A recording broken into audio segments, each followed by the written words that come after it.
Good morning students. आज हम चर्चा करेंगे उग्रवादी युग की। देखिए, 19वीं शताब्दी के अंतिम दशक में भारत में एक नवीन विचारधारा ने जन्म लिया जिसे उग्रवाद के नाम से जाना जाता है।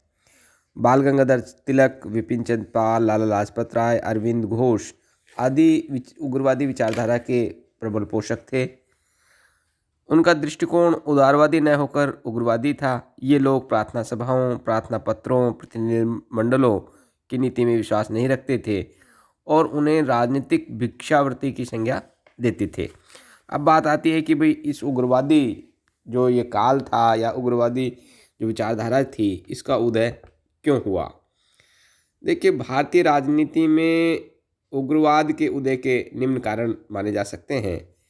उदार पहला कारण है उदारवादियों की मांगों की उपेक्षा। ब्रिटिश सरकार ने उदारवादियों की मांगों पर कोई ध्यान नहीं दिया, जिससे भारतीय नवयुवकों में तीव्र असंतोष था। अतः वे उदारवादियों की भिक्षावृत्ति नीति की आलोचना करने लगे। उन्होंने अनुभव किया कि अपनी मांगें मनवाने के लिए अनुनय विनय की नीति का परित्याग कर संघर्ष का मार्ग अपनाना चाहिए। नेक्स्ट कारण है प्राकृतिक प्रकोप।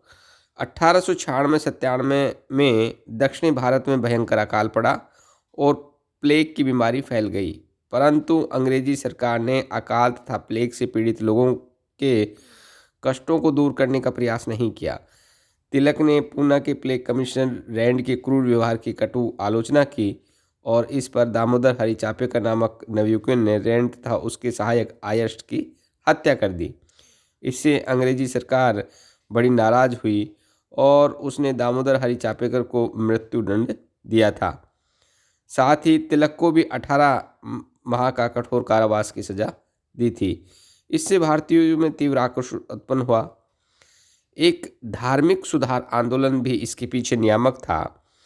धार्मिक सुधार आंदोलन ने उग्रवाद को प्रोत्साहन दिया। बाल गंगाधर तिलक, विपिन चंद्र पाल, लाला लाजपत राय आदि धार्मिक सुधार आंदोलन के प्रबल पोषक थे और तिलक ने भारत की स्वाधीनता के लिए हिंदू उत्सवों तथा हिंदू संगठनों पर बल दिया। उन्होंने गणपति उत्सव तथा शिवाजी उत्सव के माध्यम से भारतीयों में राष्ट्रीयता जागृत करने का प्रयास किया। भारत का आर्थिक शोषण। अंग्रेजों की आर्थिक नीति के कारण भारत के उद्योग धंधे नष्ट हो गए, लाखों लोग बेरोजगार हो गए।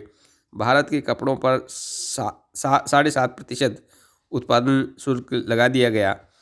इससे भारत का वस्त्र जो व्यापार है वो चौपट हो गया और लगान के अत्यधिक बोझ के कारण किसानों की जो दशा है वो दयनीय हो गई। इसके अतिरिक्त भारत के अतुल धन संपत्ति को इंग्लैंड पहुंचाया गया, जिससे भारत में गरीबी तथा भुखमरी फैल गई। इस कारण भी भारतीयों में तीव्र आक्रोश व्याप्त था। कुछ विदेशी घटनाओं का भी प्रभाव था। 1896 में अबिसीनिया ने इटली को पराजित किया। इसी प्रकार 1904-05 में जापान ने रूस को पराजित कर दिया। इससे भारतीयों में ये विश्वास दृढ़ हो गया कि पश्चिमी राष्ट्र इतने शक्तिशाली नहीं जितने प्रतीत होते हैं। उन्हें प्रेरणा मिली कि त्याग और बलिदान के बल पर भारत को भी अंग्रेजों की पराधीनता से मुक्त कराया जा सकता है।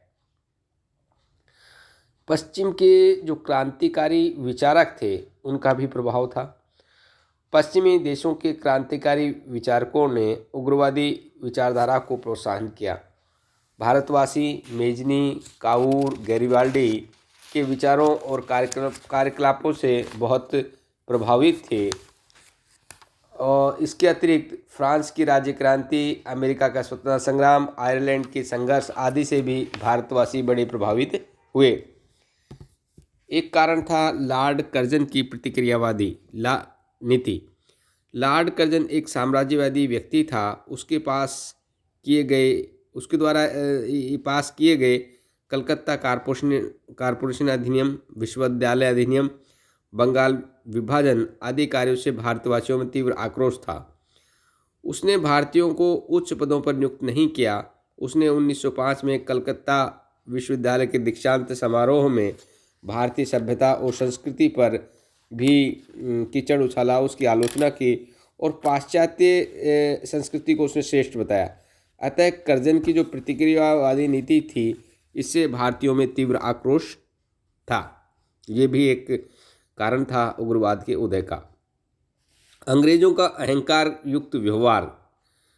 अंग्रेज अपनी सभ्यता और संस्कृति को सर्वश्रेष्ठ मानते थे। वो भारतीयों से घृणा करते थे तथा उनके साथ अमानवीय व्यवहार करते थे। अंग्रेज सैनिक और अन्य अधिकारी भारतीयों के साथ मारपीट करते थे। थोड़ा सा भी अपराध करने पर कठोर दंड दिया जाता था। अंग्रेजों के इस प्रकार के अपमानजनक व्यवहार से भारतीयों में तीव्र आक्रोश की भावना उत्पन्न हुई और उग्रवादी विचारधारा को प्रोत्साहन मिला। बंगाल का विभाजन भी इसके लिए कारक था। 1905 में लॉर्ड कर्जन ने बंगाल का विभाजन कर दिया, जिससे भारतवासियों में तीव्र आक्रोश उत्पन्न हुआ। बंगाल विभाजन के फलस्वरूप समस्त बंगाल में विरोध सभाएं आयोजित की गई, विदेशी वस्तुओं की होली जलाई गई और बंगाल विभाजन के बाद संपूर्ण भारत में बहिष्कार और स्वदेशी की जो विचारधारा थी वो प्रबल हो गई। एक कारण था बाल, पाल और लाल का नेतृत्व। बाल गंगाधर तिलक, विपिन चंद्र पाल और लाला लाजपत राय जो थे, उग्रवाद के प्रबल समर्थक थे। उन्होंने उदारवादियों की अनुनय विनय की जो नीति थी, इसकी कटु आलोचना की तथा जन आंदोलन का समर्थन किया। उन्होंने अपने लेखों और भाषणों से भारतीयों में राष्ट्रवाद की जो भावना थी उसका प्रसार किया। अब बात आती है कि ये जो उदारवादी और उग्रवादी विचारधारा थी, इसमें क्या अंतर था। तो उदारवादी और उग्रवादियों के दृष्टिकोण की हम बात करें तो ब्रिटिश सम्राट और जाति के विषय में अंतर। उदारवादियों की ब्रिटिश जो जाति थी उसके प्रति बहुत आत्मविश्वास था। उनका मानना था कि ये न्यायप्रिय लोग हैं, जबकि उग्रवादियों की जो विचारधारा है वो इसके ठीक विपरीत थी। सभ्यता और संस्कृति के विषय में भी दोनों में वैचारिक मतभेद था। शासन के विषय में भी दोनों में वैचारिक मतभेद था और भारत और ब्रिटेन के मध्य संबंधों को लेकर भी दोनों विचारधाराओं में साम्यता नहीं थी। स्वराज्य की धारणा और प्राप्ति के विषय में भी अंतर था। साधनों के विषय में भी दोनों में अंतर था। दोनों के अलग अलग साधन थे और दोनों की जो धारणाएं हैं वो बिल्कुल विपरीत थी। अब बात आती है कि इनकी उग्रवादियों की जो विचारधारा है वो क्या थी। देखिए, उग्रवादियों को ब्रिटिश शासन की न्यायप्रियता और ईमानदारी में तनिक विश्वास नहीं था। वे ब्रिटिश सरकार पर दबाव डालकर राजनीतिक अधिकार प्राप्त करना चाहते थे। उनकी मान्यता था कि ब्रिटिश शासन के हित भारतीयों के हित के सर्वथा भिन्न हैं। वे ब्रिटिश शासन को भारत के लिए अभिशाप मानते थे। अंग्रेजों की न्यायप्रियता में उनका विश्वास नहीं था। उनका विचार था कि ब्रिटिश शासन में सुधार किया ही नहीं जा सकता, उसका तो अंत होना चाहिए। दूसरी बात है कि उग्रवादी जो विचारधारा के लोग थे वो पूर्ण स्वराज्य के समर्थक थे। वे ब्रिटेन से संबंध विच्छेद करने के पक्षधर थे और राष्ट्रवाद, ब्रिटेन के प्रति निष्ठा दोनों परस्पर विरोधी विचार हैं। उनमें समन्वय स्थापित नहीं हो सकता, ये उनकी धारणा थी। उग्रवादियों के यदि हम साधनों की बात करें तो उग्रवादियों को प्रार्थना पत्रों, शिष्टमंडलों की नीति में विश्वास नहीं था। वे इसे राजनीतिक भिक्षावृत्ति की संज्ञा देते थे। वे अपनी मांगें मंगवाने के लिए संघर्ष, जन आंदोलन के पक्षधर थे। उन्होंने अपनी राजनीतिक अधिकारों की प्राप्ति के लिए बहिष्कार, स्वराज्य, स्वदेशी आंदोलन और राष्ट्रीय शिक्षा पर विशेष बल दिया था। एक स्वावलंबन की जो विचारधारा है वो उनमें कूट कर भरी हुई थी। वे स्वावलंबन, आत्मविश्वास, आत्मसम्मान में विश्वास करते थे। उनका कहना था कि राजनीति में परोपकारिता का कोई स्थान नहीं है। उग्रवादी भारतीय संस्कृति और सभ्यता के भी प्रबल समर्थक थे और इसी बात को लेकर जैसे तिलक के द्वारा गणपति उत्सव, शिवाजी उत्सव इत्यादि समारोह का आयोजन किया गया और अनेक बार उन्होंने भारतीय सभ्यता और संस्कृति के गौरव के प्रति लोगों को जागृत करने का प्रयास किया। हिंदू मुस्लिम एकता के भी समर्थक थे उग्रवादी हिंदू मुस्लिम एकता के समर्थक थे। तिलक और लाजपत राय ने राष्ट्रीय स्वतंत्रता के लिए हिंदू मुस्लिम एकता पर बल दिया था। अब हम बात करें कि उग्रवादियों की उपलब्धियां क्या रही हैं। उग्रवादियों की उपलब्धियों में मुख्य बात रही कि तो राष्ट्रीय आंदोलन को गतिशील बनाना। उग्रवादियों ने राष्ट्रीय आंदोलन के कार्यक्षेत्र को व्यापक बनाया। यह आंदोलन केवल एक उग्रवादी आंदोलन नहीं रह गया वरन एक जन आंदोलन बन गया। उग्रवादियों द्वारा अपनाए गए बहिष्कार, स्वदेशी आंदोलन, राष्ट्रीय शिक्षा आदि साधनों ने राष्ट्रीय आंदोलन के कार्यक्षेत्र को व्यापक बना दिया और राष्ट्रीय आंदोलन में निम्न और मध्यम वर्ग के लोग भी शामिल होने लगे। एक देशभक्ति, निर्भीकता तथा आत्मविश्वास की जो भावनाएं हैं वो भी जागृत हुई। उग्रवादियों ने भारतवासियों में देशभक्ति, निर्भीकता तथा त्याग और बलिदान की भावना उत्पन्न की। उन्हें आत्मनिर्भरता और स्वावलंबन का पाठ पढ़ाया। राष्ट्रीय जो चेतना उसका प्रसार किया। उग्रवादी नेताओं ने संघर्ष, त्याग और बलिदान द्वारा भारतवासियों में राष्ट्रीय जागृति उत्पन्न की। उन्होंने अन्यायपूर्ण शोषणकारी शासन से मुक्ति प्राप्त करने पर बल दिया और बहिष्कार, स्वदेशी आंदोलन, राष्ट्रीय शिक्षा के कार्यक्रमों द्वारा जनसाधारण में नवीन चेतना उत्पन्न की थी। देशवासियों में साहस, निर्भीकता, आत्मविश्वास, स्वाभिमान आदि की जो भावनाएं हैं वो भी उदित की। जनता के नैतिक स्तर को भी उन्नत करना।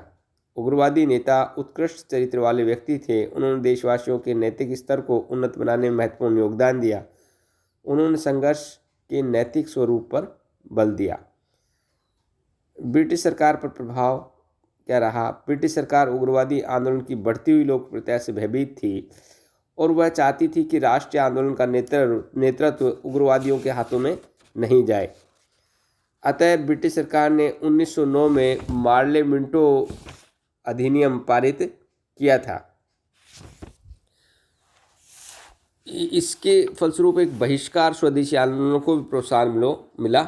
उग्रवादियों द्वारा अपनी मांगें मनवाने के लिए बहिष्कार एवं स्वदेशी आंदोलन शुरू किए गए जिन्हें पर्याप्त सफलता मिली। भारत के विभिन्न क्षेत्रों में बहिष्कार तथा स्वदेशी आंदोलन को अत्यधिक लोकप्रियता प्राप्त हुई।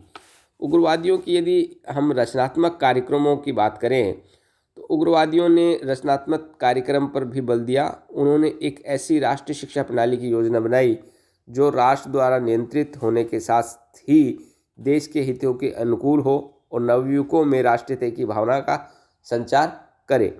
उग्रवादियों ने समाज सुधार के कार्यों में सक्रिय भाग लिया तथा नवीन एवं प्रगतिशील समाज की रचना पर बल दिया। उन्होंने जाति प्रथा, बाल विवाह, बहुविवाह, दहेज प्रथा, सती प्रथा, छुआछूत आदि का विरोध किया। स्त्री शिक्षा, विधवा विवाह आदि को भी प्रोत्साहन दिया था।